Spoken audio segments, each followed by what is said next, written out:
The day finally came when Chinedu realized his bad breath was completely gone. Overjoyed, he rushed to tell his mother, Queen Adana. The queen had been observing him closely, and when she pulled him aside one morning after breakfast, she said, Chinedu, something has happened to your breath. It no longer smells.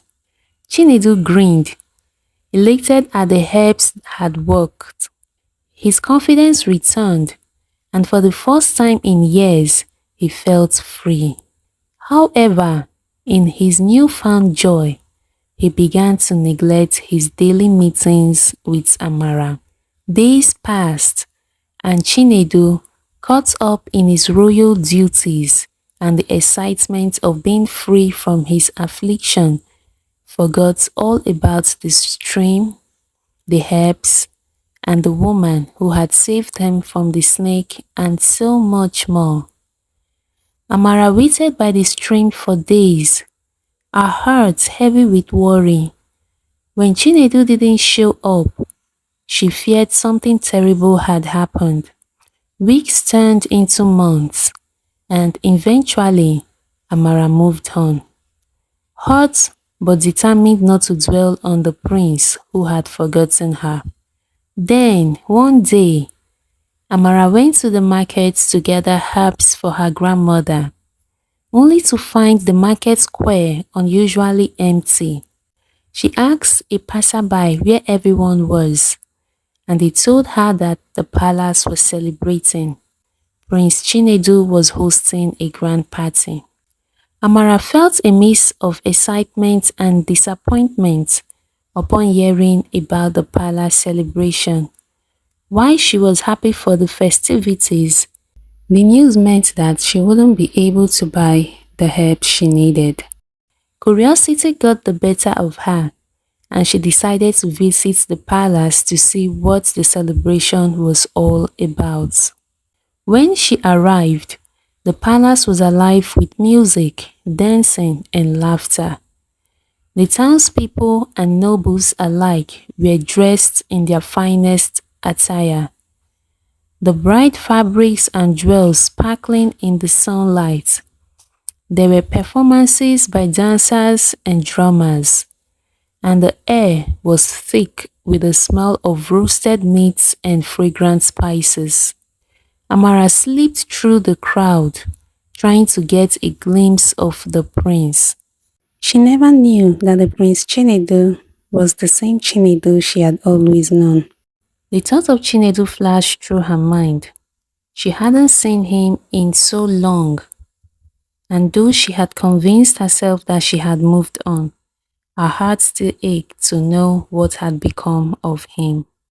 As she wandered the edges of the celebration, she spotted someone who looks like Chinedu. Soon, realization dawned on her that he was the one. Prince Chinedu was standing at a distance, wearing his royal robes and crown, looking as handsome as ever.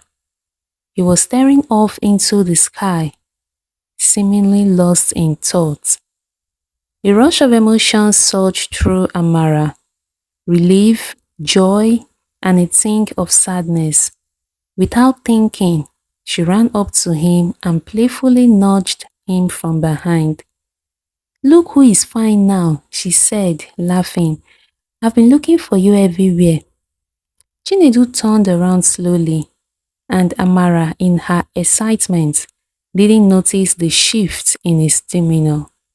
She continued, "Your bad breath is gone too. I'm so glad you are all right." But as she spoke, she noticed something was off. Chinedu wasn't smiling back at her. His face, once filled with warmth, was now cold and distant. He looked at her with a detached expression, as if she were a stranger. Amara's laughter faded, and her heart sank. "What happened?" she asked softly. "Aren't you happy to see me?" Prince Chinedu's voice was firm and emotionless as he replied, "Amara, I thank you for everything you've done for me. but we can't be seen together. You should know your place and learn to stay there." Amara blinked in disbelief. She searched his eyes for the man she had once known, but all she found was a wall of arrogance and pride. I don't understand," she stammered. Chinedu sighed, his irritation growing. "Look at me.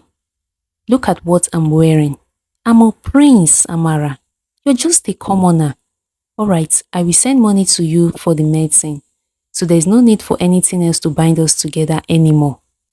His words cut through her like a knife.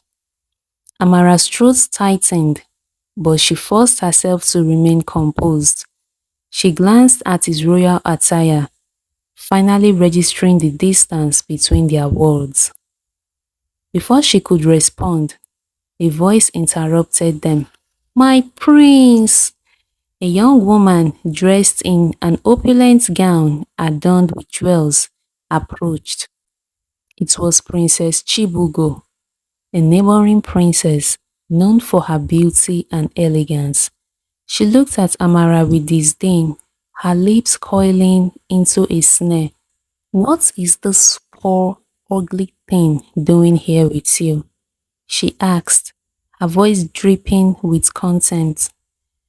Chinedu, eager to avoid embarrassment, waved his hand dismissively. "She's just a well-wisher," he said quickly, and nothing more." Amara's chest tightened.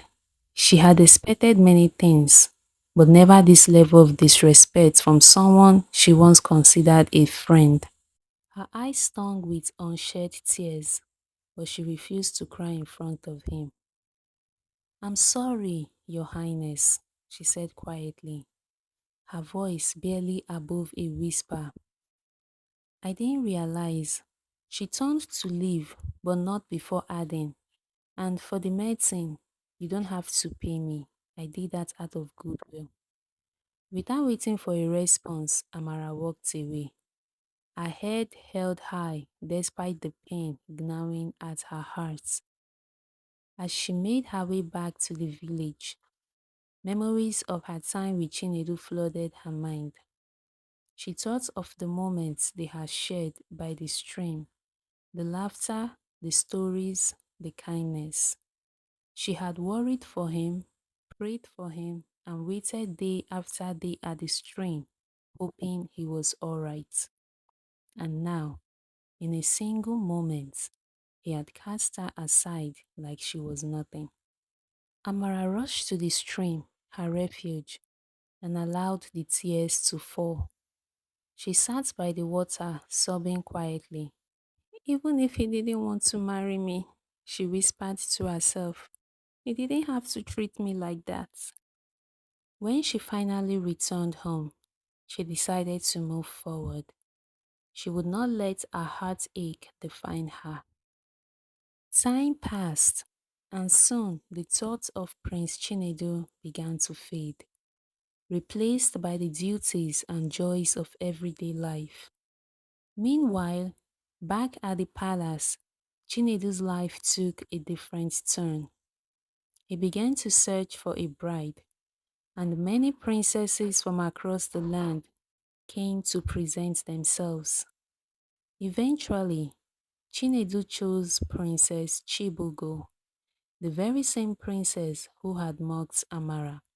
A grand wedding was planned, with celebrations spreading far and wide.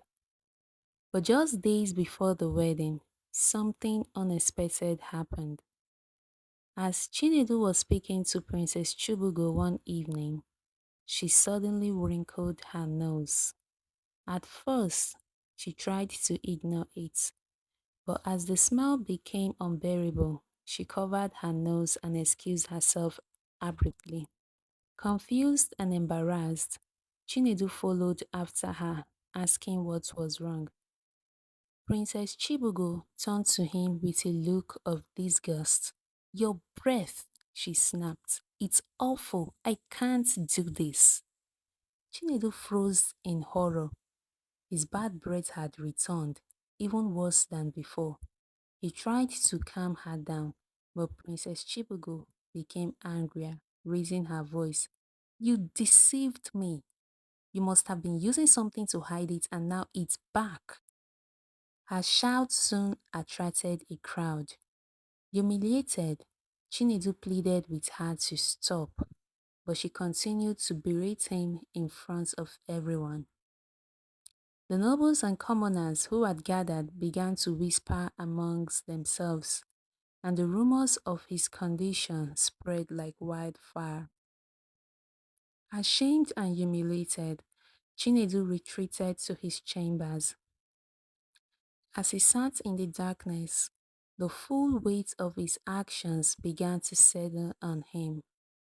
He remembered Amara, the kindness she had shown him, and the warning her grandmother had given him about completing his treatment. His heart filled with regret, not only for neglecting the medicine, but for how cruelly he had treated the one person who had genuinely cared for him. He knew what he had to do. The next morning, Chinedu set out for the stream, hoping to find Amara there. For days he went, but she was nowhere to be found. Desperate, he made his way to her house, swallowing his pride. When he arrived, he saw Amara outside, cooking by the fire. She glanced up and greeted him politely. "Your Highness," she said, her tone distant and formal. "Please," Chinedu replied softly, "call me Chinedu." Amara said nothing, continuing with her task. "I've come to apologize," he began, his voice heavy with guilt. "For how I treated you, I was wrong. I'm truly sorry. I realize now what you mean to me. Please forgive me." Amara looked at him, her expression calm but resolute. "There's no need to apologize," she said quietly. "Princes don't do that. But I know why you are really here. Your bad breath has returned, hasn't it?" Chinedu looked down, ashamed. Mara continued, "I will speak to my grandmother to make the medicines for you again. But this time, there is a condition. You will not visit me again. Send your guards to collect the medicine. After all, you are a prince, and I'm just a well-wisher." Her words stung, but Chinedu knew he deserved them. He tried to plead, to ask if they could go back to how things were, but Amara stopped him. "You only came back because your condition returned," she said softly. "If it hadn't, you would have been married by now, treating me like a stranger for the rest of your life." Every day, Chinedu's guard would come to collect the medicine, while Chinedu himself stood afar, watching Amara from a distance. She never looked his way. When the treatment was complete and his breath has finally been cured for good, no princess was willing to marry him. The rumors had spread, and no one wanted to risk marrying the prince with a mysterious condition. And so, Prince Chinedu remained alone, haunted by the memory of the woman who had truly cared for him, not for his looks, his title, or his wealth, but for the person he was inside. But by the time he had realized it, it was far too late. As for Amara, she continued to live her life with grace, her heart at peace, knowing she had done what was right, not just for him, but for herself.